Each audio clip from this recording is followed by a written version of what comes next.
Hello, welcome to our channel, welcome to Amy's channel. आज जो मैं रीडिंग कर रही हूँ वो मैं कर रही हूँ, क्या आपका पर्सन आपसे बात करना चाहता है या नहीं। ये तो नहीं कि सिर्फ आप ही बात करना चाहते हैं और वो बात ना करना चाहते हों।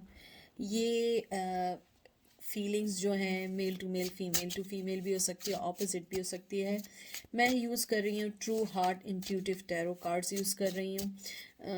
बहुत सारे लोग जो न्यू ज्वाइन हुए हैं वो नहीं जानते हैं। मैं pick a card most of the time weekend पे करती हूँ जब मेरी ऑफ होती है। तो जॉब से आने के बाद पिक अ कार्ड की मेरे में इतनी एनर्जी नहीं होती, इसलिए मैं मोस्टली जनरल रीडिंग करती हूँ वीकडेज़ में। तो देखते हैं आपका पर्सन आपसे बात करना चाहता है या नहीं चाहता है। मुझे लगता है आप दोनों के दरमियान थर्ड पार्टी का स्ट्रॉन्गली इंटरफेरेंस है। नहीं है तो वो उनसे डरते हैं, या आपसे डरते हैं, या इस रिश्ते से डरते हैं। मुझे लगता है आप लोगों का रिश्ता बिल्कुल अनयूजुअल है। मुझे ये भी लगता है कि आप लोगों के रिश्ते पे बहुत सारे लोगों की नज़र है, और बहुत सारे लोग ये भी समझते हैं कि आप लोग जो हैं आपका रिश्ता, एक कहते हैं ना कि एक गुड न्यूज़ नहीं ला सकता है। लड़ाई झगड़े हैं, या रिश्ते अलग हैं, या मज़हब अलग है, ट्रेडिशन अलग है, लैंग्वेजेस अलग हैं।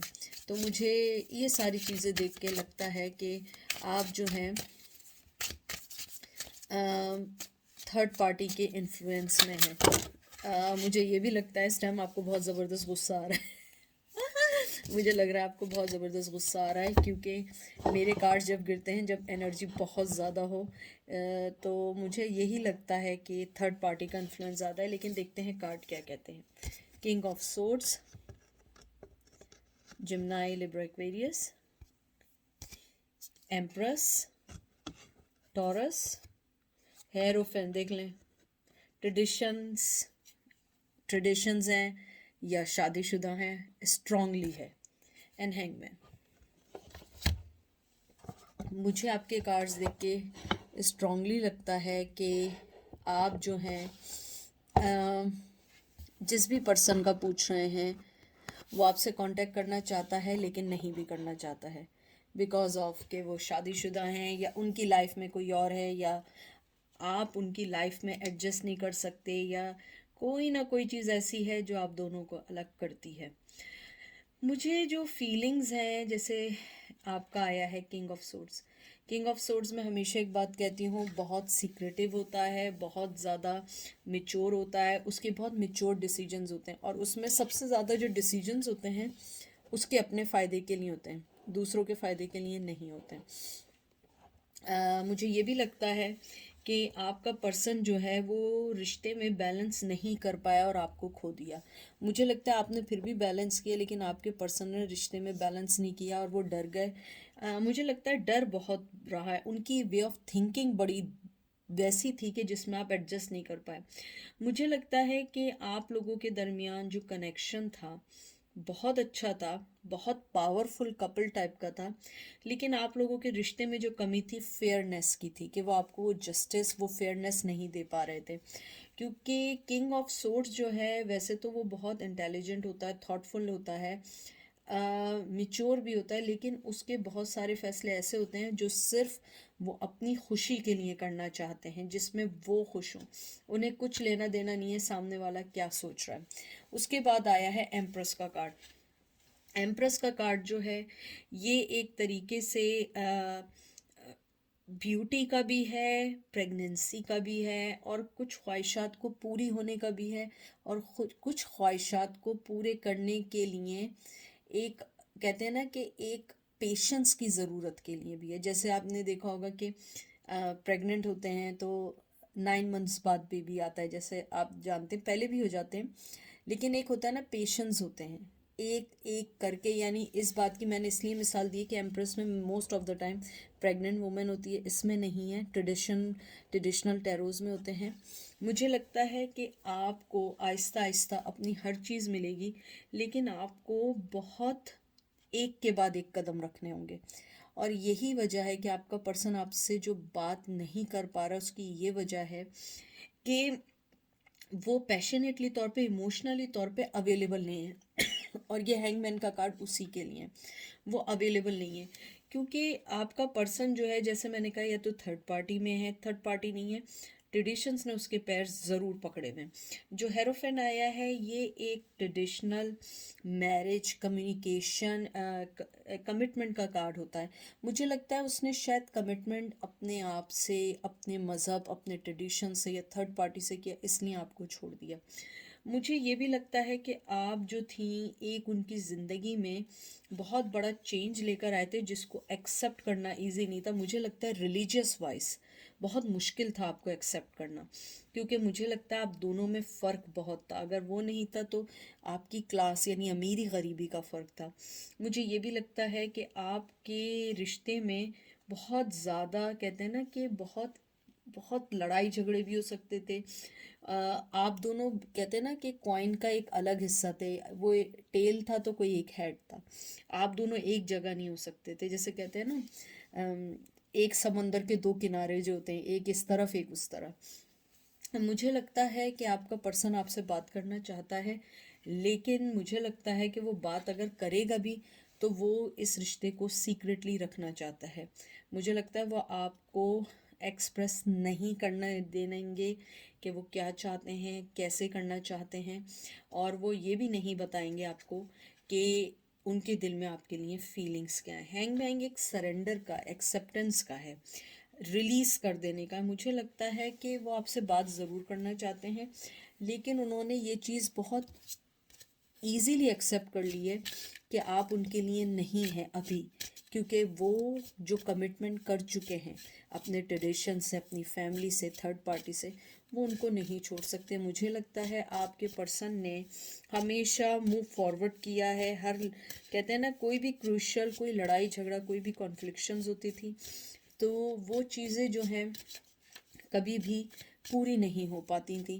कभी भी वो उन चीज़ों को कहते हैं ना मेंटेन नहीं कर पाते थे, आपके साथ नहीं दे पाते थे। अगर कहीं कोई कॉन्फ्लिक्शन, लड़ाई होती थी, मुझे लगता है कि वो, यानी कहते हैं ना, आपके लिए खड़े नहीं हो पाए इस रिश्ते के लिए।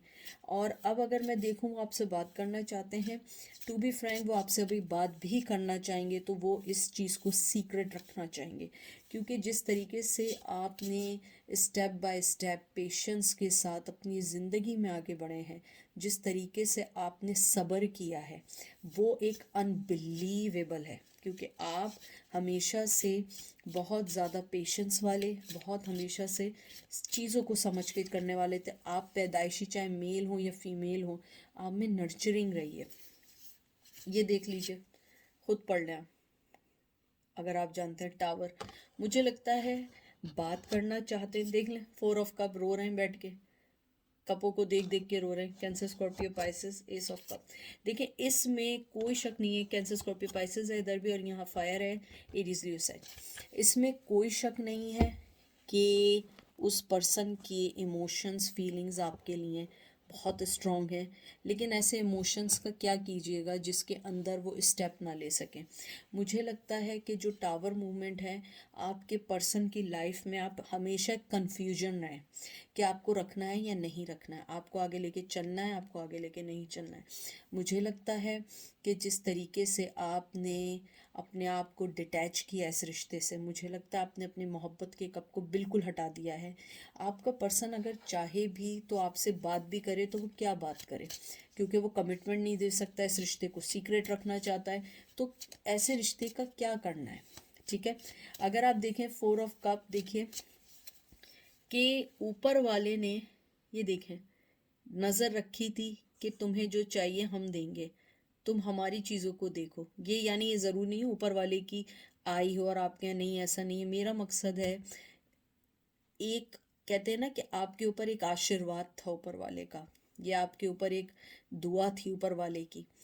तो वो चीज़ें थी उस पर्सन के साथ, लेकिन वो उस चीज़ को एक्सेप्ट करने के बजाय उन चीज़ों को रोता रहा जो चीज़ें उसकी लाइफ में नहीं थी, या उन चीज़ों को सोचता रहा जो चीज़ें उसके लिए फ़ायदेमंद नहीं थी। जो फ़ायदेमंद चीज़ें थी उसने उसको नहीं देखा। मुझे लगता है उसके इमोशन आज भी आपके लिए वैसे ही हैं, लेकिन टू बी फ्रैंक वो कुछ नहीं करेंगे। सबसे पहले तो देखें, हैंगमैन, 4 ऑफ कप, टावर, मुझे नहीं लगता कि वो आपको कभी भी ऐसा कुछ करना चाहेंगे जिसमें आपको कभी भी किसी भी चीज़ में ये बता सकें कि आप उनके लिए मायने रखते हैं। उस पर्सन के साथ प्रॉब्लम है, वो नहीं चाहता है कि आपको ये बताए कि आप उसकी ज़िंदगी में मायने रखते हैं। मुझे लगता है काफ़ी अरसे से वो आपको यही बताना चाह रहे हैं। अगर मैं देखूं आपसे बात करना चाहते हैं, यस दे डेफिनेटली वो आपसे बात तो करना चाहते हैं। उनके इमोशंस आपके लिए बहुत हैं। यानी कि वो इमोशंस, देखिए मुझसे बहुत सारे लोग कहते हैं ऐसा है तो आते क्यों नहीं। ऐसा नहीं है, मैं हज़ारों बार मिसाल दे चुकी हूँ, हज़ारों बार बता चुकी हूँ। अब फ़र्ज़ करें मुझे जहाज़ में बैठने का शौक़ है, प्लेन में बैठने का शौक़ है, क्या मैं 24 आवर प्लेन में बैठूंगी? मुझे उड़ने का शौक़ है तो क्या मैं उड़ना शुरू कर दूंगी? जो रिश्ता हाथ से निकल गया है, जो रिश्ता रहा नहीं है, उसके लिए फीलिंग्स रखना एक डिफरेंट है, उस टाइम एक्ट ना करना, रिएक्शन ना देना, वो एक डिफरेंट है। आप भी तो यहाँ आए ना, आपको उन्होंने डिच किया, आपके साथ चीटिंग किया, आपको छोड़ा, आप भी तो टाइम निकाल के ये रीडिंग देख रहे हैं ना। क्यों देख रहे हैं आप? क्योंकि फीलिंग्स कहीं ना कहीं है कहीं ना कहीं आपके दिल में वो जगह आज भी बाकी है। वो दरवाज़ा अभी तक आपने बंद नहीं किया है, वो आज भी उनके इमोशंस के साथ भरा हुआ है, उस कमरे को खाली नहीं किया है। इसी तरह आपका पर्सन भी है, उसने आपको वक्त रहते कोई इमोशंस नहीं दिए, कोई वादे कुछ नहीं किया, लेकिन आज भी उसके दिल में आपके लिए मोहब्बत का कब बहुत स्ट्रांगली है। जहाँ तक बात है बात करने की, कांटेक्ट करने की, देखिए वो अगर कभी उन्होंने कांटेक्ट भी किया तो बहुत खामोश कांटेक्ट होगा, बहुत बहुत खामोश कांटेक्ट होगा। क्योंकि मुझे लगता है कि वो सीक्रेट रखना चाहेंगे उन सब चीज़ों को, वो नहीं बताना चाहेंगे कि उन्हें कुछ चाहिए। देख लें ace of swords, Gemini, Libra, Aquarius, 5 of wands. देख लें Cancer, Scorpio, Aries, Leo, side. देख रहे हैं आप कितने सांप हैं। एंड प्रिंसेस ऑफ वंस, मतलब page of wands, Aries, Leo, side. वो पर्सन क्लियर कट है कि उसको आपकी ज़िंदगी से क्या फ़ायदा, उसे क्या चाहिए। और मुझे लगता है आप दोनों के दरमियान बहुत ज़्यादा कॉन्फ्लिक्शंस हैं, मुझे नहीं पता, लेकिन वो आपके पैशन में, आपकी मोहब्बत में जल रहे हैं या जल रही हैं, लेकिन वो लड़ नहीं सकते। क्योंकि आप दोनों के दरमियान जो एक डिफरेंस है ना, वो बहुत बड़ी लड़ाई का है, बहुत बड़े, मुझे लगता है कि बहुत ज़्यादा कल्चरल डिफरेंस का है। अगर वो भी नहीं है, एजुकेशन है, एजुकेशन नहीं है, तो कोई ना कोई चीज़ ऐसी है जिसकी वजह से आप दोनों एक नहीं हो पाए। और पर्सन आज भी यही सोचता है। लेकिन S of swords new beginning का है, अपने फैसलों में क्लियर कट है, बिल्कुल जानते हैं कि आपके साथ न्यू बिगिनिंग करनी है, आपसे बात करनी है, लेकिन उनकी मजबूरी यह है कि they don't want to tell you, even they don't want to tell anyone. अपने आप से भी नहीं कहना चाहते और वो इसमें जल रहे हैं। मुझे लगता है वो आपको अपने पैशन का हिस्सा बनाना चाहते हैं, आपको बताना चाहते हैं, लेकिन वो इसलिए नहीं बताते हैं क्योंकि वो कुछ नहीं कर सकते। उन्हें मालूम है कि अगर मैंने कुछ किया भी तो मुझे क्या मिलेगा, ना उसे कुछ मिलेगा ना मुझे कुछ मिलेगा, और इन द एंड फिर मैं उसको छोड़ के चल जाऊँगा। मुझे लगता है कि आप दोनों को जो ज़रूरत है सबसे ज़्यादा, एक अच्छे कम्युनिकेशन की ज़रूरत है। क्योंकि आपके दिल में भी आज तक उनके लिए सब कुछ है, उनके दिल में भी है, लेकिन प्लीज़ मेरे कहने पे एकदम बातचीत नहीं शुरू करिएगा। मैं बता रही हूँ, आप मैसेज करें, बात करें, वो आपको कभी रिप्लाई नहीं करेंगे, कभी भी रिप्लाई नहीं करेंगे। क्योंकि उन्हें, वो बहुत मैच्योर पर्सनैलिटी है। उन्हें लगता है जब मुझे अभी कोई वादा नहीं करना, मुझे कुछ देना नहीं है, मैं उसकी लाइफ को क्यों डिस्टर्ब करूं, मैं उसकी लाइफ को क्यों ख़राब करूं, जब मुझे मालूम है कि अभी मैं उसे कुछ नहीं दे सकती या दे सकता। इसमें शक नहीं है। आपकी रिस्पेक्ट, आपकी मोहब्बत, हर चीज़ को बहुत अच्छे से जानते हैं, बात भी करना चाहते हैं, लेकिन मुझे स्ट्रांगली लगता है आप दोनों के दरमियान बहुत कॉन्फ्लिक्शंस हैं। अगर ये आपके एक्स हस्बैंड रह चुके हैं, ये एक्स वाइफ रह चुकी हैं, आप दोनों के ख़ानदान के दरमियान इतनी लड़ाई झगड़े हुए हैं कि अब आप एक दूसरे को बर्दाश्त नहीं कर सकते। देखते हैं दोबारा कार्ड निकाल के कि आपका पर्सन, देख लें 6 of wands, Aries Leo side, देख रहे हैं हथेली के ऊपर कैसी चिड़िया बिठाई हुई और घर बनाया हुआ है। देख लें ace of wands, Aries Leo, बहुत पैशन है आपके लिए बे इंतहा का। लेकिन देखें फिर मैं एक कार्ड निकालूंगी, आप कहेंगे कि एमी आप क्या करती हैं यार, पहले कार्ड निकालती हैं फिर ख़राब कार्ड निकाल देती हैं। देख लें हर्मिट, दिखा आपको विर्गो, मैं आपसे कह रही हूँ ना, पैशन सब कुछ अपनी जगह है, लेकिन वो आगे नहीं बढ़ना चाहते। मुझे नहीं पता ऐसी क्या चीज़ है। और ये देखिए एक और चीज़, king of cup, Cancer Scorpio Pisces, यानी मोहब्बत वगैरह सब है, नहीं करना चाहते, इक्वल गिव एंड टेक देना चाहते हैं, सब कुछ देना चाहते हैं, आपको अपनी लाइफ बनाना चाहते हैं, सब कुछ करना चाहते हैं, आगे नहीं बढ़ सकते। ये आपको वजह पता होगी, आप डिस्क्रिप्शन में बताइएगा कि क्या वजह है। मुझे लगता है कि मोहब्बत हर चीज़ अपनी जगह है, लेकिन आप दोनों के दरमियान जो मेन इशू है, बहुत बड़ा ब्लॉकेजेस है। मुझे लगता है मैं ब्लॉकेज पे भी एक रीडिंग करूँगी, लेकिन मुझे यहाँ स्ट्रांगली लगता है आप दोनों के दरमियान जो भी कोई चीज़ है वो आप दोनों को एक नहीं होने दे रही है। जहाँ तक बात करने की बात है, yes they want to talk to you. यार ये देखिए लवर्स, जिम्नाई ट्विन फ्लेम की एनर्जी है।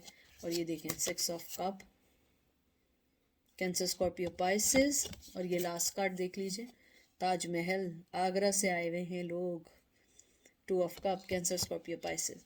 ये कार्ड्स देख के मुझे कंफर्म्ड है मोहब्बत है, एक दूसरे को मिरर कर रहे हैं, एक दूसरे के लिए सब कुछ कर रहे हैं। लेकिन सबसे जो बिगेस्ट चीज़ है, सबसे जो बुरी चीज़ है वो ये है, वो आगे नहीं बढ़ना चाहते। मोहब्बत अपनी जगह है, मुझे लगता है बहुत लॉन्ग टर्म कमिटमेंट रह के टूटा है। आज भी वो आपको अपना कब देना चाहते हैं, आज भी, लेकिन मजबूरी, कोई ना कोई चीज़ आप दोनों के दरमियान है। आप दोनों ट्विन फ्लेम हैं, दोनों के दरमियान बहुत बहुत सिमिलैरिटीज़ हैं, दोनों एक दूसरे को बिल्कुल इक्वल गिव एंड टेक देना चाहते हैं, सब कुछ करना चाहते हैं, लेकिन वो चीज़ हो ही नहीं पाती है।